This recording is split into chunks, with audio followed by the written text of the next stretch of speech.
All right, so what I'm going to do now is I'm going to go back in this story to the first day that I met the plug, okay?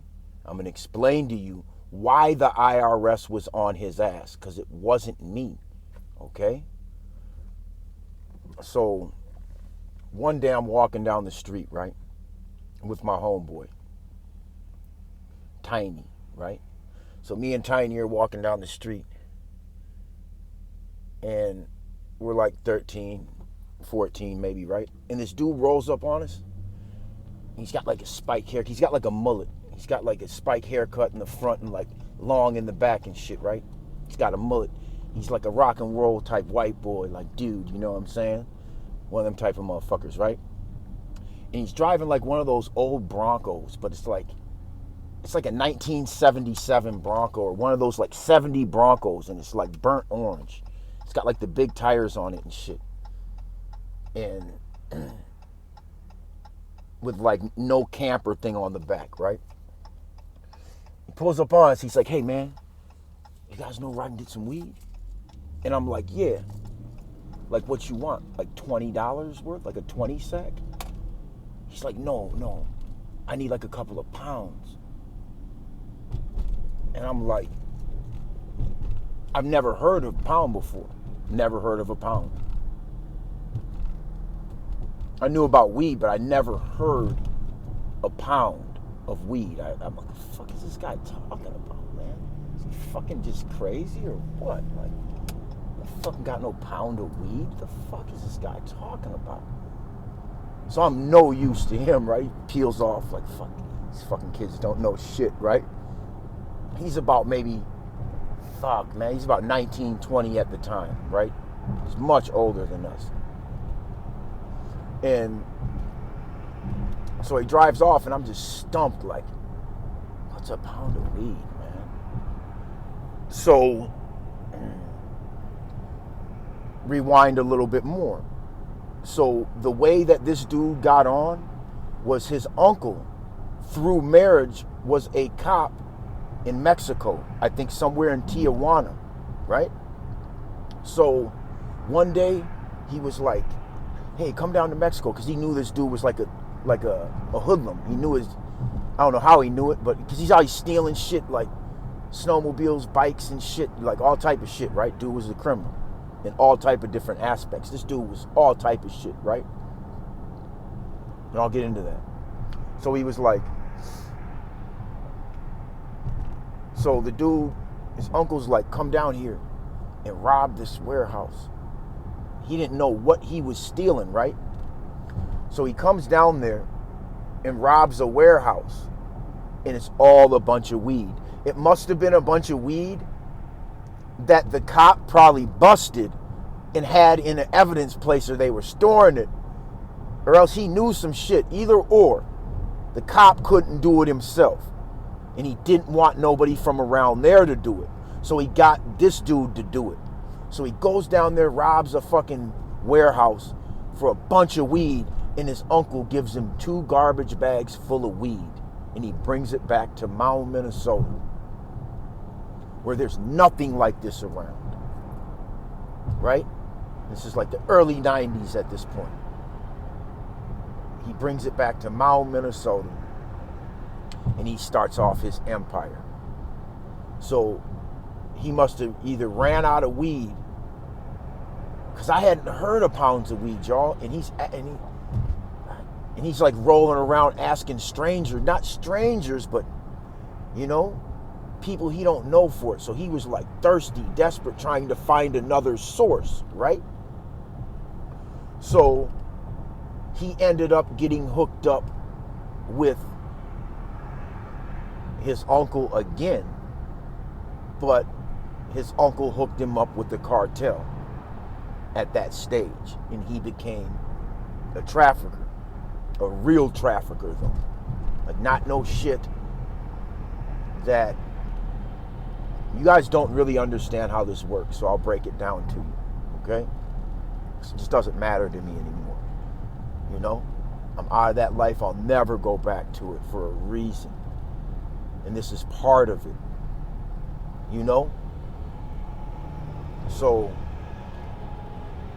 The way this works, you guys, is these kind of plugs front you product. You do not do cash in hand. Boom, you fucking... When that happened, 2 people got killed in the garage, remember? They went against the protocol of how you operate. You front people shit. That way either they pay you or they don't pay you, but they don't kill you for the product. That is how any real high-level operation is going to work. Then you have to get the money back to them. You have to return the money to them. They don't want your money the first time. They don't want you to kill them for the load. It's a smart way to operate. It's almost mandatory, right? It's almost mandatory that you operate like this. So, and when he went against that, he lost 2 of his guys, okay? I'm driving that point home, okay? So, he gets plugged in. Now he's getting loads, but he's got to return the money, right? So, back in this day, you guys, I've never been to an airport inside of it, anywhere past dropping somebody off, right? So, I don't know how this operates. But back in the day, this is how it was, right? So he goes to the airport. They didn't really, I don't know as far as what they had for x-ray machines and all this shit. Drug trafficking was nowhere near what it is today. This is like really not the beginning of it, but it's the beginning stages of it, right? It's already been basically, these techniques he didn't invent, right? It had already been working. So he goes to the airport with like, I think he had like $32,000 in his pocket or something like that. And his boy had some money on him, and there was $200,000 in a briefcase with a scale that was like you weigh people with, you know, because they're weighing bales of marijuana once they get there. I don't know why they just didn't buy it there. I don't know. But either or, if they even go in there, you're fucked anyway. So it's got $232,000 in a briefcase that doesn't have a name tag on it. Or it has a name tag, but it doesn't have his name or something like that, right? Or it's got a blank tag on it. They make it through security. His luggage is going through, and his boy hands him like a knot of $5,000, and he's like, I'm gonna go smoke a cigarette. He probably set him up. He's like, I'm gonna go smoke a cigarette. This is unknown, right? Whether he set him up or whether it was accident. He's like, I'm gonna go smoke a cigarette. And watching the cameras is the DEA at the airport. They see the hand-to-hand, boom, the transaction. It's not even a transaction. His boy probably set him up just on some dumb shit. Or it was either just on some dumb shit or he set him up, one of the two, right? So they see the transaction. I think dude walks off to smoke a cigarette. They grab the plug up, right? They grab him up. They run his pockets. They find like $30-some thousand in his pockets. And they're like, okay, that's how this is going to go. We're going to put your money in. They had like 10 different lockers. They said, we're going to put your money in one of these lockers. And if that dog hits on your money, we're taking it.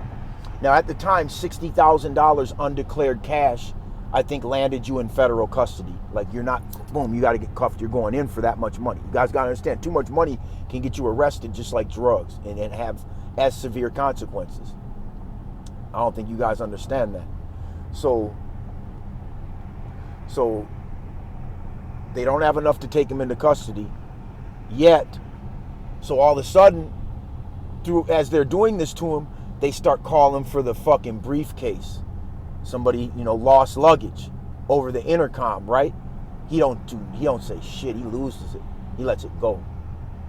So eventually they open that briefcase and they see $200,000 cash. And they know it's his, but they can't do shit. That's where the investigation came from. Okay? That's where it came from, was the $232,000 that he lost at the airport. People used to do this shit, you guys. Like, when you see George Jung walking on the fucking plane with fucking 15 keys of blow stashed in the suitcases. Like, people used to be able to pull these moves, right? But this was his demise. This was when Gary Lawton, the dirty cop, couldn't help him anymore. You know what I'm saying? He was too hot, man. 2 of your workers got murdered. My boy got murdered. Like, it was just looking bad. That was the cop's stepson, was my homie Mark. You know? I didn't never really even care that his dad was a DEA. I didn't even know how conscious I was of it. It was his stepdad. I was more worried about his real dad. You know? Because his real dad didn't like me, man. He's kind of racist and shit, you know what I'm saying? Mark was white. So, he was kind of racist and shit, right? But you know what, though? At the end of the day, you guys, one day I called the house for Mark, and they both had the same name. He's like, yeah, this is Mark. I'm like, is Mark there? He's like, yeah. So I'm like, hey, I started talking business with his dad, right? He said, what the fuck? Like, don't ever call here again for my son, right?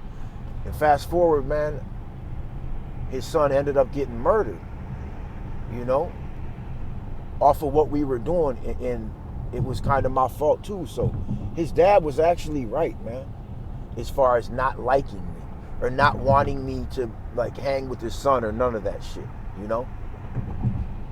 He was right, because his son ended up getting murdered, man. He was right. He was right, you guys. And out of all that situation, I guess, you know, I know Gary Lawton died in a car accident. Mark's mother, who was dating Gary Lawton, died a block from where Mark was murdered at. His dad's still alive, though. You know?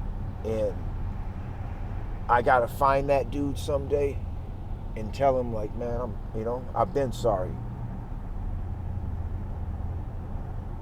You know? Because he was actually a good parent, you guys. He's a good parent. He wanted more for his son, man. You know? But this is what brought a RICO investigation. Not just a fucking half ounce of weed and a pistol getting tossed out the window. Now are you guys starting to understand the scope of it? The story's gonna go hard, though. It's one of the hardest stories I'm ever gonna tell, man. And you do not have a clue what happens to people and how what they face and how what their demise ends up to be. Pay attention to Tiny, because he was my best friend and he fucks up.